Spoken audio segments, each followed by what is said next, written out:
All right, so let's go over to the next game. One loss team actually getting a big win. Notre Dame keeping their playoff hopes alive, Dalton, with a 31-24 win over number 15 Louisville. Let's go over the highest graded player, starting off with the Fighting Irish. Howard Cross III, I'll get into him later, but what a bounce back for him. 89.2 grade in this one. Drake Bowen at a 74.2.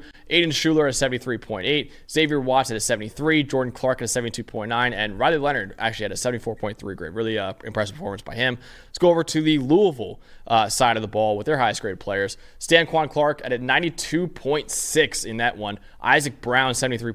TJ Quinn at 73.3. Ashton Gelati at a 73.1. MJ Griffin at 70.9. And Tyler Shuck at a 72.4. Dalton, for you, what was the stat that told the story in this game? So, there's a couple things. Louisville, there was a lot of this game where Louisville beat themselves, but I'll go up front on both sides, and it kind of ties into the way the game script kind of went.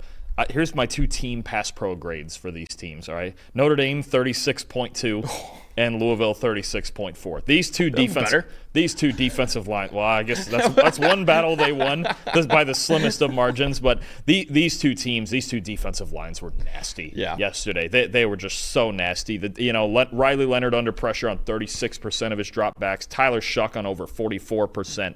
But what you had was, with Notre Dame ahead in the game early for reasons you're about to explain, they just didn't have to drop back and face that pass rush as much, and Louisville and Tyler Shuck did.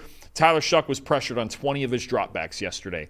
He was only pressured on 22 of his dropbacks in the first 3 games put together. Wow. So, facing pressure, season low in completion percentage, season low with 6.4 yards per attempt.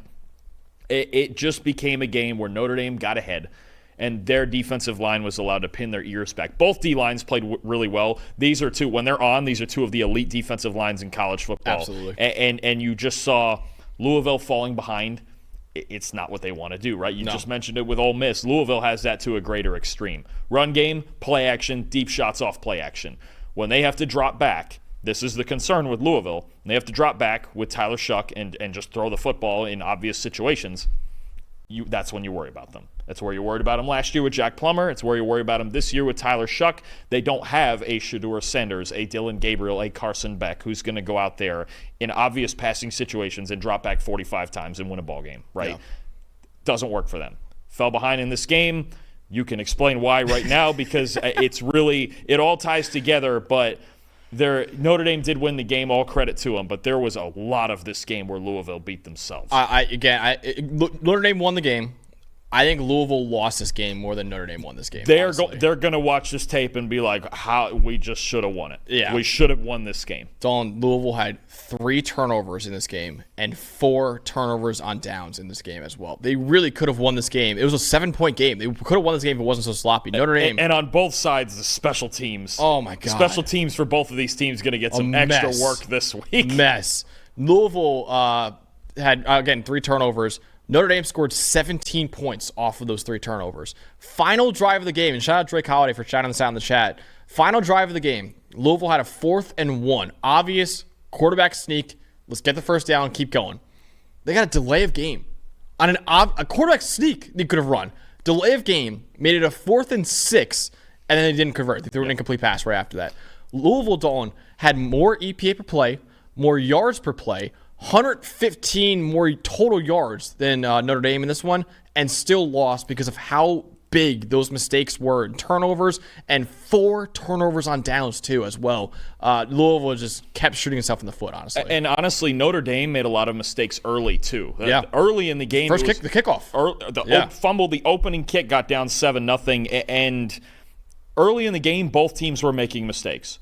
But Louisville made mistakes for the entire 60 minutes. Yeah. Notre Dame cut it, and they started playing a clean game. Louisville, from start to finish in this game, they were shooting themselves in the foot all day. They fumbled a kickoff as well. Yep. Tyler Shuck with a fumble on a 47-yard run that just got punched out. Didn't see the guy coming from behind. The punt, the high snap on the punt that gave Notre Dame a touchdown. Yep. So many errors in this game, and Louisville just could never stop the bleeding. Absolutely. So, Dalton, for you, what was the most impressive part of this Notre Dame win? I got a theme today. I really try not to. I really, and there's a couple here where I didn't go quarterback, but you gotta have to though. Yeah. You know what? I challenged Riley Leonard in this game to come through, and you know what? It wasn't super high volume. I will tell you this. I'll question at times Riley Leonard's footwork. I will question at times Riley Leonard's accuracy. I will not question his toughness. To get through a game like this, he was their leading rusher too. 55 rushing yards with a touchdown, 17 of 23 through the air with 2 touchdowns, and a 72 passing grade, which is actually a season high for him. I won't question Riley Leonard's heart and soul. That's for sure, because this was a gritty game where there were early mistakes and it could have gone any which way, and Leonard toughed it out. They didn't get a whole lot of run game going. Louisville's run defense they're spectacular. They're a terrific run defense, and there was how many times did we see that 2 tight ends and quarterback power, quarterback counter that Leonard, they're just the Tim Tebow offense. Pretty much is what it was. They asked Riley Leonard to kind of be Tim Tebow yesterday, and he was. It was a really gutsy performance, and again, I challenged him in our preview to be like, look, you kind of have to win this game here. And obviously the defense is great and everything like that, but Louisville shut down a lot of the run game. The back, Love and Price did not get a whole lot going in this game, and again, Leonard was their leading rusher. I will question certain things about Riley Leonard, not his toughness. Gutsy performance, big time, took shots on the chin, even came out for a play or two when he got the wind knocked out of him or whatever it was. I mean, he took falling on the ball, taking extra hits. I mean, it was a tough, gritty, old Notre Dame style win, and Riley Leonard was right at the head of it. Yeah, we actually interviewed Riley Leonard last year while he was at Duke, so I highly recommend that interview. He's an awesome kid too, and yeah, he's had some issues as a passer in his career, but you mentioned it, he is as tough as they come. He is such an incredible competitor, honestly, at quarterback. So yeah, shout out to Riley Leonard, and shout out to Howard Cross III, who has been kind of not great, Dalton, to start the year. He actually entered the year as our number 3 defensive tackle in college football, only behind Mason Graham and Deion Walker, who might be first-round picks in the NFL draft. Right now, projected first-round picks in the NFL draft. 6-year senior, hasn't been great to start the year. 57.6 grade entering this week. That was 245th among 284 FBS tackles in the country. So really, a really slow start for Howard Cross.